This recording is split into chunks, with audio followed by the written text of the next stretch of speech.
एक मुस्लिम व्यक्ति राष्ट्रपति बुश की यात्रा सूची देखता है और जानता है कि वे वॉशिंगटन में होंगे। वह विमान का टिकट खरीदता है और हवाई अड्डे पहुंचता है।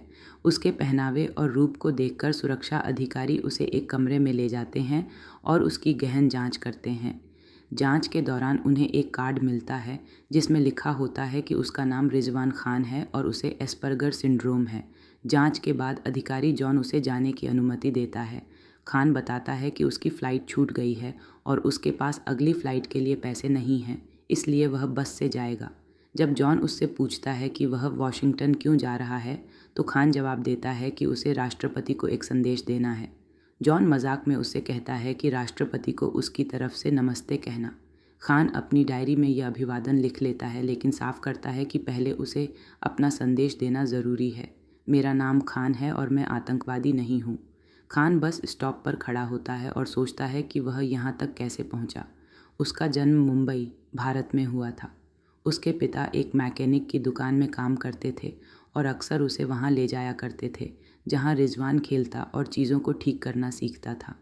वह टूटी चीज़ों को तो ठीक कर लेता था, लेकिन अपने पिता का उसके प्रति तिरस्कारपूर्ण व्यवहार कभी ठीक नहीं कर सका। 1933 में भारत में हिंदुओं और मुसलमानों के बीच हुए दंगों के दौरान जिस मुस्लिम समुदाय में रिजवान रहता था, वह बुरी तरह प्रभावित हुआ।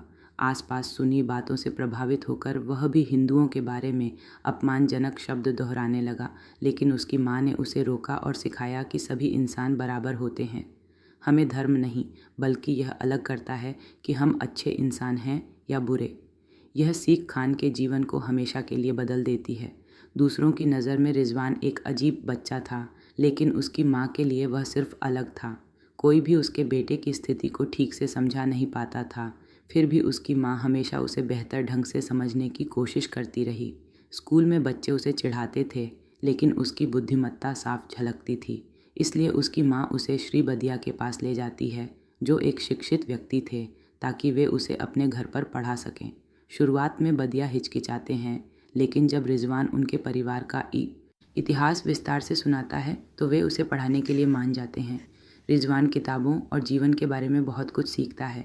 एक दिन बदिया उसे घर लौटने को कहते हैं क्योंकि मोहल्ला पानी से भर गया है, लेकिन रिजवान नहीं जाता और एक साइकिल की मदद से पानी निकालने की एक साधारण मशीन बना देता है। इससे उसके शिक्षक और पड़ोसी बहुत प्रभावित होते हैं। धीरे धीरे लोग उससे इलेक्ट्रॉनिक चीज़ें ठीक करवाने आने लगते हैं।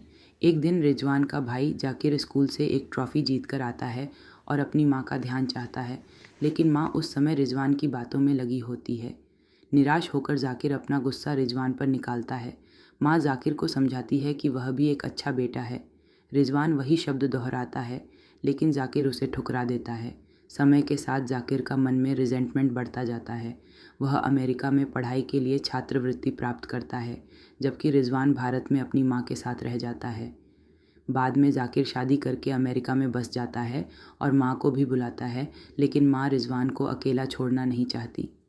जाकिर दोनों को साथ ले जाने की योजना बनाता है, लेकिन उससे पहले माँ की हृदय रोग से मृत्यु हो जाती है और रिजवान भारत में अकेला रह जाता है।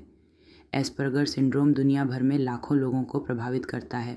यह ऑटिज्म स्पेक्ट्रम का हिस्सा है, जिसमें जन्म से मौजूद और जीवन भर रहने वाली न्यूरोलॉजिकल स्थितियाँ शामिल होती हैं।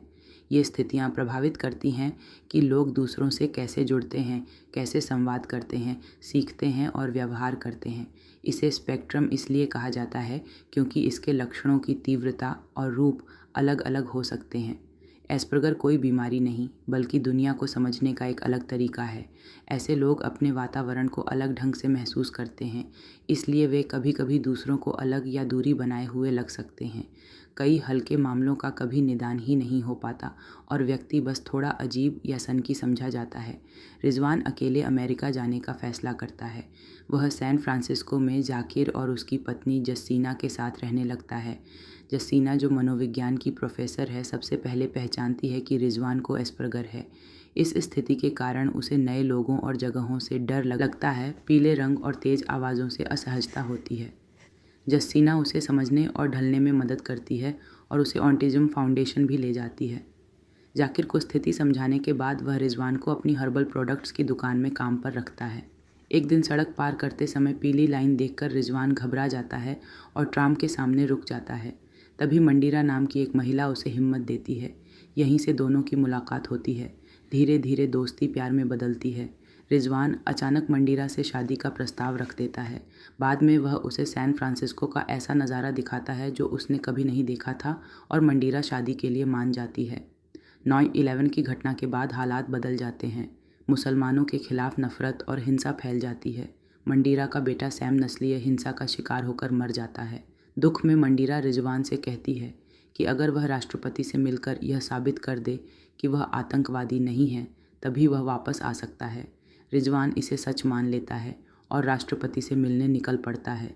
रास्ते में उसे कई मुश्किलों का सामना करना पड़ता है। उसे गिरफ्तार किया जाता है, प्रताड़ित किया जाता है, लेकिन अंततः सच्चाई सामने आती है। मीडिया उसकी कहानी दिखाता है और देश भर में लोगों की सोच बदलने लगती है। आखिरकार रिजवान राष्ट्रपति से मिलता है और कहता है, मेरा नाम खान है और मैं आतंकवादी नहीं हूँ। यह मेरा बेटा था और वह भी आतंकवादी नहीं था। कहानी हमें सिखाती है कि इंसान को उसके धर्म, रंग या संस्कृति से नहीं, बल्कि उसके कर्मों से आंकना चाहिए।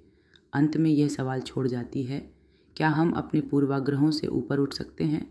क्या हम इंसान को इंसान की तरह देख सकते हैं?